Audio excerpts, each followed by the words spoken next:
I dated women for 11 years, so when men talk about their expression towards women, I truly understand. And a lot of times I didn't want to talk about this because I didn't want women to call me a pick-me. But then I thought about the women I dated, and women, I wouldn't pick y'all anyway. When I was dating women, I was picking problems. I was picking chaos. Ooh, selfishness. I picked selfishness. It's funny because women really think that they don't have to contribute or bring nothing to the table. Who about to be protected and provided? And you're not doing nothing? So when men express themselves in regards to women, I truly understand. Don't nobody wants to be with a loser girl. Just because you're pretty, that don't mean nothing. Your looks don't mean nothing. Unless you're contributing, helping me build, you don't mean nothing. So I understand where men be coming from. And women, I wouldn't pick y'all either.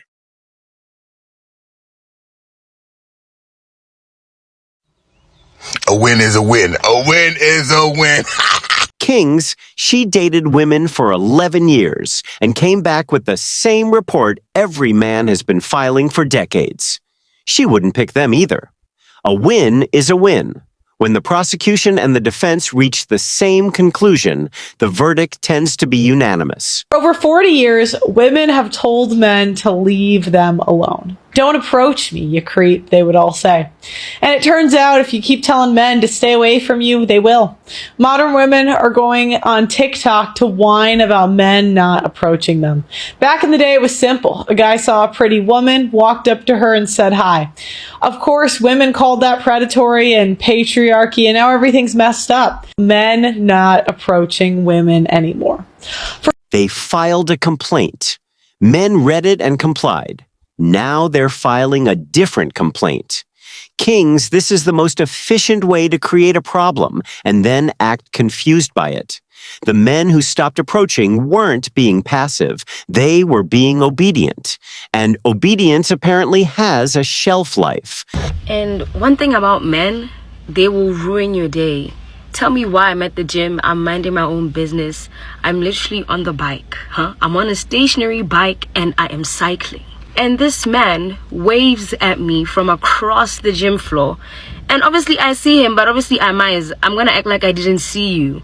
After I mize him, he takes that as an indication to approach me. Now I see this man carry himself with his legs and make his way towards me, and I'm like, oh my god, here we go. I kid you not, this man comes and is in front of me. I'm on the bike. And he's trying to talk, and I have my headsets on, and I go, I can't hear you. Like, what are you doing? Now we're having a stare down competition. Now I'm uncomfortable, and he's just standing in front of me. He's there like, leave me alone. I'm at the gym and I didn't show any signaling that I want to talk to you, and yet you still approach me. Eventually he leaves because he clearly sees that I'm not going to talk to him. But honestly, it's so annoying. Like, when I go to the gym, I'm just going there to the gym. I'm not really trying to interact with men. Like, leave me alone. This is exactly why men stopped approaching. Not because they stopped caring, because the risk-reward stopped making sense. She got her gym session back. He kept his dignity. Everyone wins except her story. No, guys are fucking stupid. Guys are stupid. They all suck. And you can be like, no, okay, shut the fuck. Like, this is my page, and right now, they're stupid. Every single one that's been in my life, I would say in the last 26 years, is stupid. And it's like, I'll try an older one. I'll try a younger one. I'll try one here. I'll try one that doesn't live where I live. I try all of them. Every single fucking time. It's just like, holy shit. What are you guys missing? What is missing up here? Because you can say like the frontal lobe isn't developed yet or whatever. Nah, babe, I've tried like 36 here. I've tried the older bunch. And it's so crazy because the excuses, they don't change. They all say the same thing. Do they have like a little group chat, a little forum? Where are they like all like syncing up their little brains? Why do they all act the exact same? That's so weird and so crazy and like so fucking... 26 years. Every man stupid. The one constant in every situation went unexamined. Kings, when the food is always wrong at every restaurant you visit, at some point you consider that you might be ordering wrong.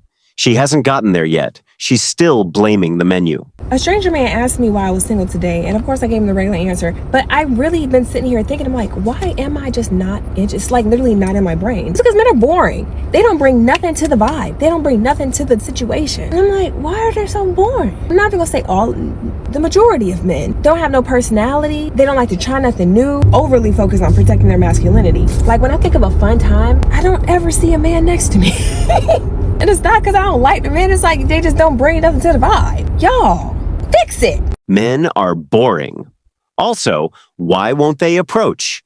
Kings, she removed men from her fun timeline and is now confused why men feel unwelcome in her space.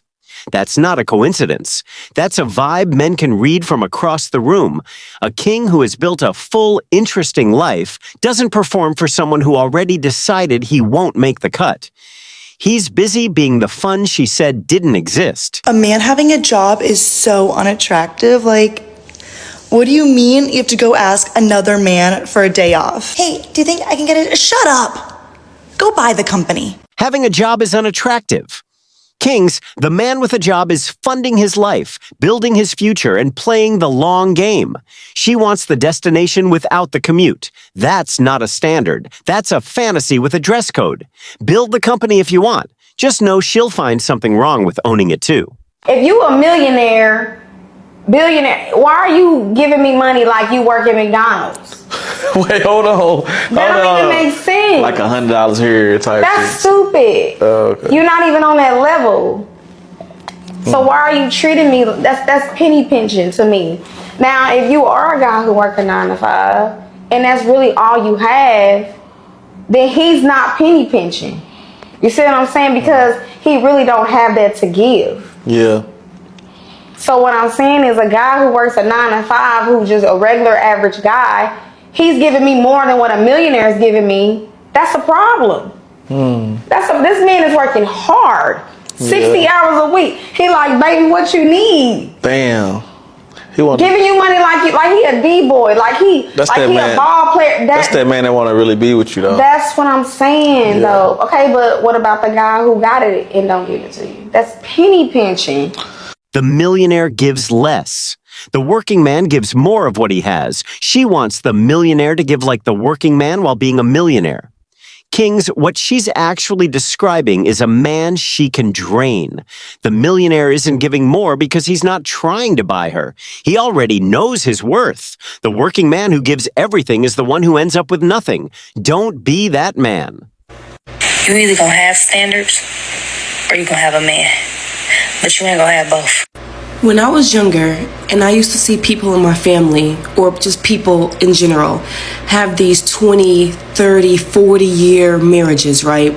When I was younger, I used to be like, wow, I want something like that. Like, I want to be so in love with somebody that I'm with them for 20, 30, 40, 50 years, and we die together.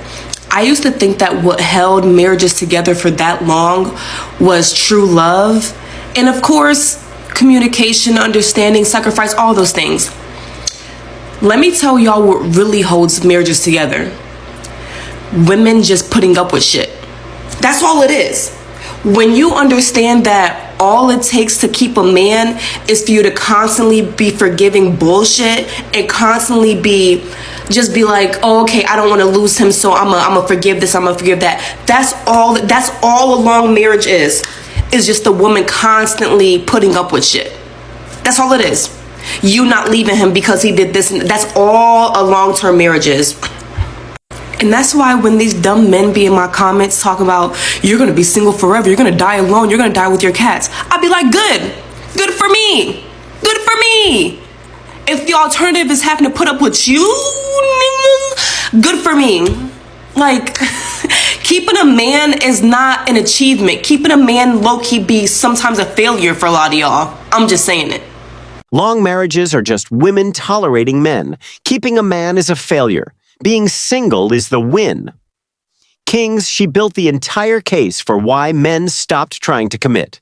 Why work for a role she just described as either impossible or beneath her.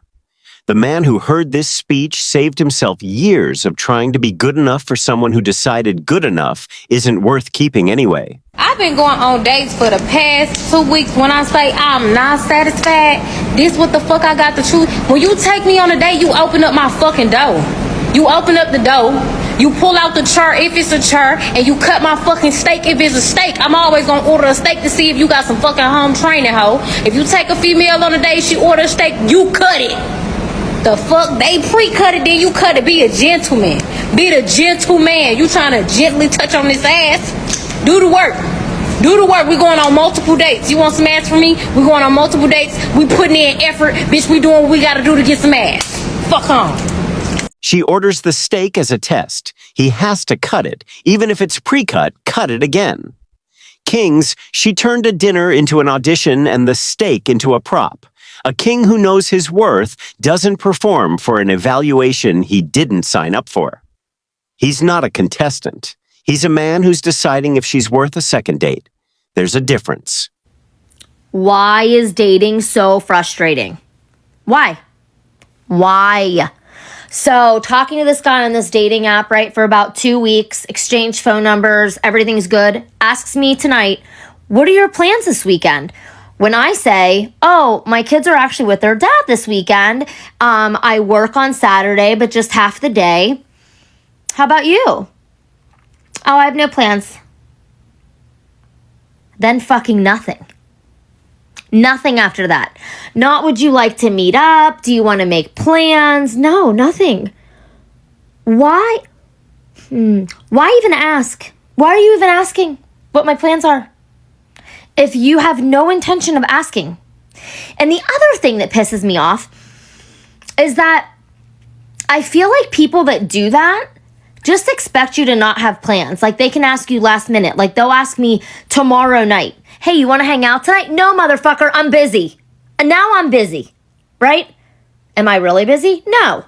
But I'm going to tell you I'm busy because you really think that you can ask people the last minute to do something? Like, make a plan, make it a priority, because if people don't feel like they're a priority, they don't want to spend their time with you, right? Like, when I'm dating somebody, you are my priority. I make you my priority, right? I don't know. Dating nowadays is just so different. I don't think I'm ready for it at all.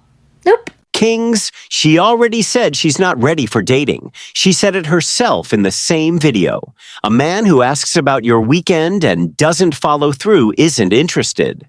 A woman who plans revenge, lies for a stranger isn't ready.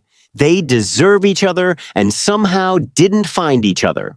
The algorithm tried. Just remember that broke women want men to take care of them because they can't take care of themselves. Remember that newly found religious women have just finished their hoe phase and now they want to settle down and use their manipulation through religion to control you.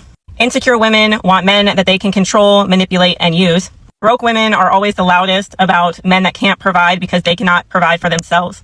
Women who want nothing in a relationship lack ambition, which means she will likely kill every single one of your dreams or ideas that you've ever had. Remember that women that want control, if you have children with them, will also control you through your children. A wounded woman is a woman looking for a father figure because she grew up either with a shitty dad or fatherless. A woman who never respects you will always cheat on you, and there is no exception to this rule. Women that believe that men cannot bring peace, it's because they cannot bring peace themselves, so it actually makes them anxiety-driven and insecure about their abilities to bring you peace, so she'll likely bring you chaos. A woman who thinks she's more attractive than you will always belittle you because she thinks that she's below you, and you'll never be treated as equals. A woman who claims that she's in her healing girl era and is bragging about it on the internet or to her friends and family, just remember that it's all for show, because a true person that's healing doesn't need to brag about it. If she lies about small things, she will always lie about bigger things. If she's comfortable with bashing her friends to you, then she's going to be comfortable bashing you to all of her friends and family. A woman who plays the field is not only a hoe, but is also deeply insecure and uses it to feel wanted and needed, and she's likely using you just to feel wanted and needed. A woman who gets mad that men sexualize her, but she sexualizes herself, is the same woman that has rules for thee, but not for me mentality. A woman who is screaming at the top of her lungs that men are not the prize, that men are beneath them, that men ain't shit, is the same woman that doesn't understand what a good man is because she's never had a good man in the first place. The type of woman that you need is someone that is submissive, that will listen to your leadership, who wants to grow with you, who wants to build with you, who believes in partnership and loyalty, who will do anything for you, and doesn't disrespect you in the process. Kings, screenshot this clip. Bookmark it. Study it. She just handed you the full field manual in under 3 minutes. Every type, every flag, every pattern. The man who walks into these situations blind pays the tuition. The man who watched this clip already graduated. If you're a man, go ahead and book that 304. I'm telling you, because it's Friday night. Let me guess, you want some, right? You're going to go out to the club. You're going to go out to a bar. You're going to go out with your friends. One of your friends might strike out. You might not. But also, let's see how much you done spent, right? Let's say your Uber or parking, 20 to 40 bucks. Then when you think about your drinks, you got to buy you a drink. 15 for the girl. She might want another one. Or let's say y'all put it on bottles or whatever, right? Whatever the case may be, you already came in. You're about 40 deep just from the car, right? The drinks, another 50 minimum, another 50. So that's $90 right there, right? Then you probably bought a new outfit, or maybe you're wearing the same thing. But let's go ahead and put $30 towards clothes, right? You might spill some wine on your white t-shirt that you wore out tonight. Now you've been drinking, you've been doing this. Now you're hungry, so now it's 20 bucks for wings. One of the shorties that you're talking to in the club, she hungry too. So it's another 20 bucks for wings for her and her friend. Keep in mind, you're doing all these nice gestures. You don't know if you're gonna strike out tonight.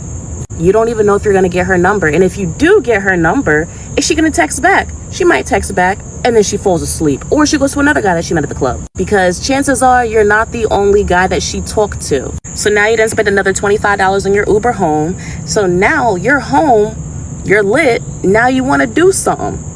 But guess what? That girl's not answering, but a 304, whatever. But now you don't got no money because you spent it all in the club on a girl who's not even giving you no return on your investment. At least with the 304, all you had to do is put down about $400. You got you an hour right there. Or you can get you a low end 304, 800 bucks. That's a whole night. And I say take the 304 route because if you go out to the bar or the club tonight, what are the chances that the girl that you meet is going to be on her own? And if she is on her own, she's probably a 304. She laid it out to the dollar.